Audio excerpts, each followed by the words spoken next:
Hello, my name is Clint McDonald, and I'm continuing the VisualBasic.net tutorial series, specifically with Windows application development. In this tutorial, we're going to look at two-dimensional arrays. So, in the last tutorial, we looked at one-dimensional arrays, and I showed you some basics of it. So here, we're going to talk a little bit about what the difference is. We're going to talk real-life scenarios where two-dimensional arrays would be applied. We're going to show you obviously the basics of declaring a two-dimensional array, populating it, using it, and then we will go into an example application. This particular topic will cover 2 tutorials, and so because there's quite a bit to do here, and to show you everything, it's not going to be able to do that in less than 15 minutes. So let's get right into it. We're going to start with Excel, and if you remember the one-dimensional tutorial, I showed you this chart of student marks. And this is great. So in a one-dimensional array, we're going to assign each student a student ID number, and that's going to correspond to an index number in the array. So if we were to look at Jennifer's mark, we would say mark 4, and mark 4 would be 93. So that allows us to store a list of marks based on an identifier or an index number. But if we look at things in the real life, it's pretty clear to see that students don't just take one course. And each course does not have only one student in it. So each course has multiple students, and each student takes multiple courses. So in this case, we're going to look at a situation more like this, where we're going to have 6 courses, 5 students, and each student takes each course and they get a mark in it. So you have a grid of information. And a one-dimensional array is just not enough to store this information. You would actually in fact have to have 5 one-dimensional arrays, 1 for each student, and the coding and the programming behind that gets fairly large. In some college and universities, class sizes are well over 100 students, and you don't want to have to create 100 arrays. But more importantly, you don't know how many students there are. You want the same program to work if there are 10 students or 200 students. So one-dimensional arrays are just not practical in this case. So we're going to look at two-dimensional arrays. So the idea here is that in Excel you can see that we have a grid, and any particular mark is stored in a grid space, and that grid space is defined by the student and the subject. So if you want to find out what grade Sally received in art, you would find Sally and you'd go across to art, and that would be her mark. And so the mark is defined as Sally in art, she received a 71. So that's sort of a fundamental concept behind a two-dimensional array. So let's go to coding for a minute. So in coding, I've created this quick little application here that we're going to start with.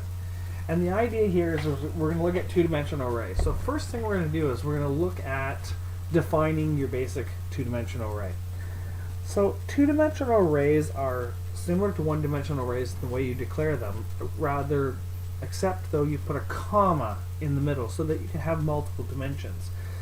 And they're defined by a number of rows and a number of columns. So in this particular case, we have 5 students, so we have 5 rows, and we have 6 subjects, or 6 columns. And then again, as data type. One of the things that I've done here, and you have to be cautious, because like one-dimensional arrays, two-dimensional arrays also start at index number 0. So this in fact allows me to have 6 students and 7 subjects. But we're going to utilize student 0 to store the averages for the course, and we're going to use course 0 to store student averages. So in other words, student 1 will be index 1, course 1 will be index 1, etc. So student 1 in course 1 will be 1, 1. So we're going to use the 0 ones, not waste it or just leave it blank or whatever. We are going to use them. So we are going to declare this as a 5, 6, not a 4, 5. So the first thing we want to do when we load it is we're going to populate this array. Now, because it's 5 students and 6 courses, that's 30 marks, I'm not going to type in mark 1, 1 equals, mark 2, 1 equals, mark 3, 1 equals. We're not going to do that. And just for quick sakes of this tutorial, I create a little randomization here. So in other words, using random numbers, for each student, so for students as integers 0 to 5 and courses from 0 to 5, 0 to 6, we're going to put in a mark. And so if the student is 0 or the course is 0, we're just going to place a 0 in there because we don't know the averages yet because we haven't got marks in there yet. And for any other, so if it's a real student and a real course, we're going to use a random number between 45 and 99. We're going to assume nobody gets 100 and nobody gets less than 45. Okay? And we're going to do a quick console write line here so that we can see the values that are being placed into the array. And that allows us to look at what's happening under the hood as well. So let's go ahead and just run this program. We're not going to do anything else. And let's look at what it's doing in that array. So as we ran the program, it comes up, but what I'm interested in is looking in the output window here. And if I scroll this up a bit, you can see that for each student, it randomized a mark and put it in. And if the student was 0 or the course is 0, it put zeros in for now. And that shows us that we can utilize those later for the averages, as I said. So you can see that student 1, course 2 got a 53. Student 3, course 2 got a 76. So you can see from the output how the marks are applied. However, this does not look like Excel, right? So if I was to make this Excel spreadsheet look more like an array, what I'm going to do is, first of all, I used the 0 record for the averages. So what I'm going to do is I'm actually going to cut these and insert them up here and cut this and insert it over here. Now that looks more like my array. So if I was to put my index numbers here,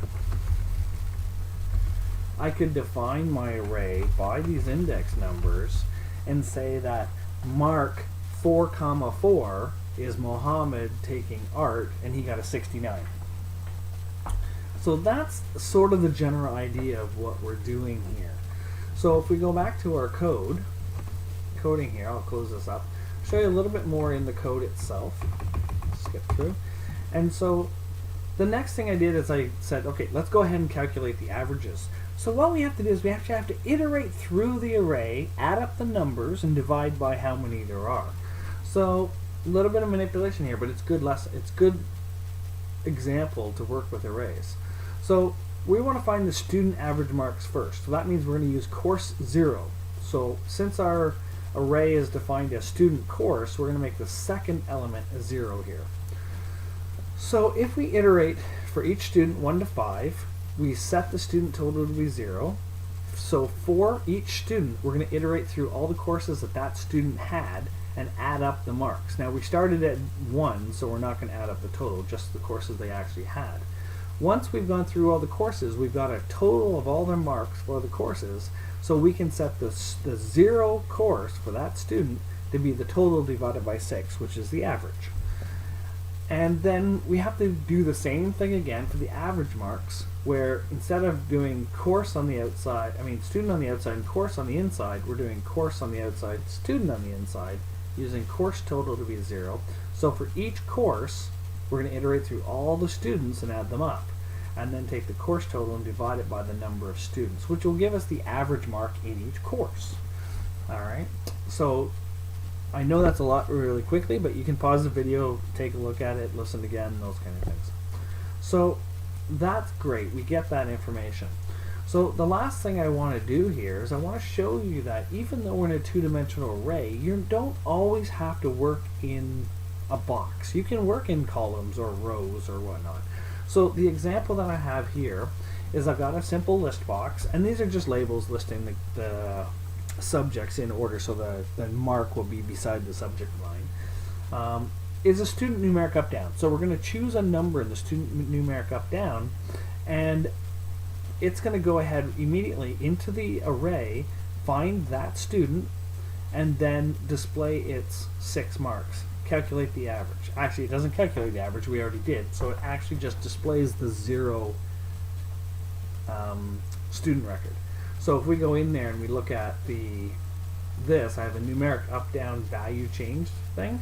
So we clear the items in the list box. We're going to do, because we're only doing one student at a time, we only have to have one loop. So for course equals 1 to 6, representing the 6 courses. my list box, items add, so I'm going to add to the items collection. My marks array is right here, and I'm going to take the integer conversion from the numeric up-down value, because the numeric up-down value is a decimal, so I need to convert it to an integer because an index number is an integer. And then the course. So this here is going to be a static number, so if I choose 4 in the numeric up-down, it'll be student 4. Okay, so we're going to go ahead and run this. And the last thing, just before we run it, I want to show you this. That the average text, we're not actually going to do any calculations here. We're just taking the array, taking the current student, and using course 0. And we're going to do some math. We've got rounding here, so we're going to round to 1 decimal place and convert it to a string as we're putting it into a text property of a label. So let's go ahead and run that. When we run this, you can see it doesn't calculate anything by default, but when I change the value here, it's now going to put in the numbers. And I don't believe my, I see my outputs here. So for student 1 here, course 1 was 95. So 95, 90, 54.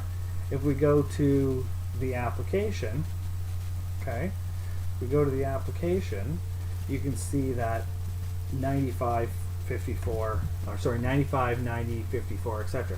So it's still running and it's still working, it's putting the values in there. And as we increment the value here, you can see it's changing it. Word of warning, there are only 5 students. So I can go to student 5, but if I go to student 6, I'm actually going to crash the program. Okay? And it's going to give me this index was outside of the bounds, of the array, because I tried to go to student 6 when you can see here clearly that I only can have an upper bound of 5. So in other words, for user experience purposes, what I should do is in my numeric up-down properties, set the maximum value equal to the same value that the upper bound of the array is set at. So now if I run the program, I can go ahead and increment the values, but it now won't let me go to the 6 students. So I'm not going to crash the program for something silly. So user experience, knowing how your bounds are set, and I'll tell you right now, when you're working with arrays, the single most popular error you get is the index is outside the bounds of the array error. That error happens a lot. So knowing some little tricks how to debug it and not run into that error is quite important. We will continue to do some more advanced 2D arrays in the next tutorial. Thank you very much.